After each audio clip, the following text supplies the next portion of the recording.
सालों पहले पीतल नगर में किशन नाम का एक किसान रहता था। वह गांव के एक जमींदार के खेत पर काम करता, किसी तरह अपना घर चला रहा था।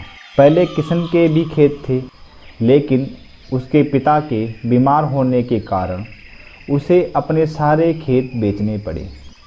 मजदूरी में मिलने वाले पैसों से पिता का इलाज कराना और घर का खर्चा चलाना मुश्किल हो रहा था।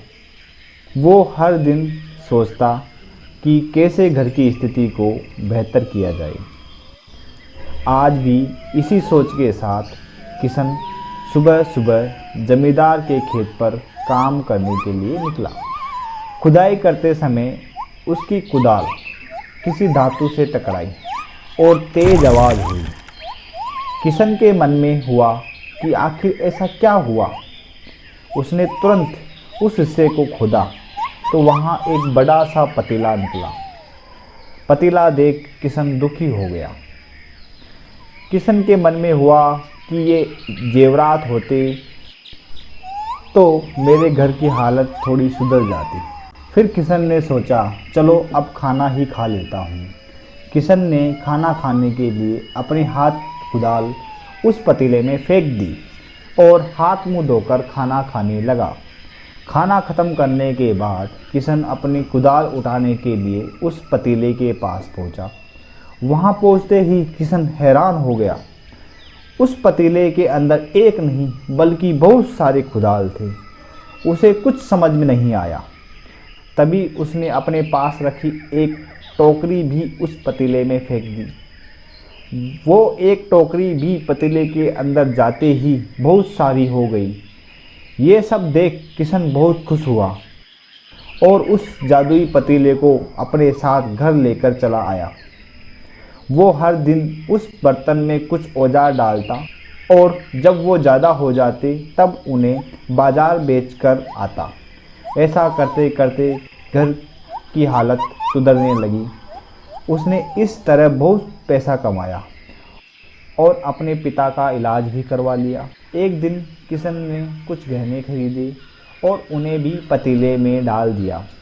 वो गहने भी बहुत सारे बन गए और उसने जमींदार के यहाँ मजदूरी करना भी छोड़ दिया।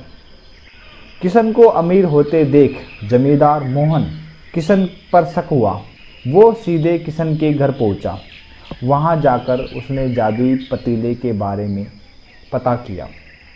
उसने किशन से पूछा, ये पतीला कब और किसने चुराया?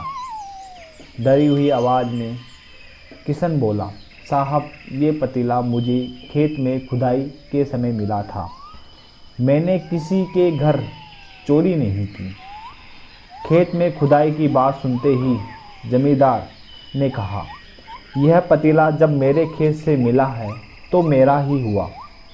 किशन ने जादुई पतीला ना लेकर जाने की बहुत मिन्नतें की, लेकिन जमींदार उसकी एक बात नहीं सुनी। एक दिन जमींदार ने अपने घर में मौजूद सारे गहने एक एक करके उस पतीले में डाल दिए और रातों रात बहुत अमीर हो गया। एकदम से जमींदार के अमीर होने की खबर पीतल नगर के राजा तक पहुंची। पता लगाने पर राजा को भी जादुई पतीले की जानकारी मिली। फिर क्या था, राजा ने तुरंत अपने लोगों को भेजकर जमींदार के यहाँ से वो पतीला राजमहल मंगवा लिया।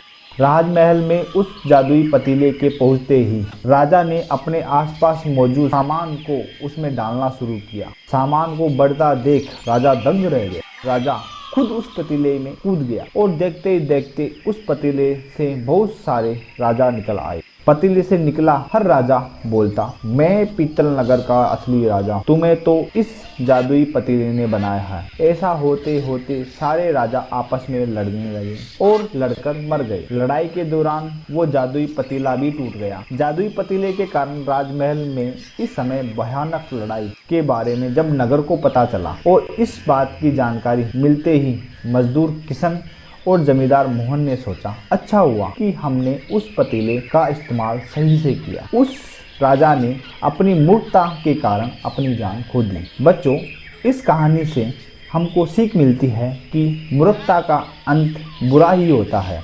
दूसरी ये कि हर सामान का इस्तेमाल संभल कर करना चाहिए। अति हानिकारक हो सकती है।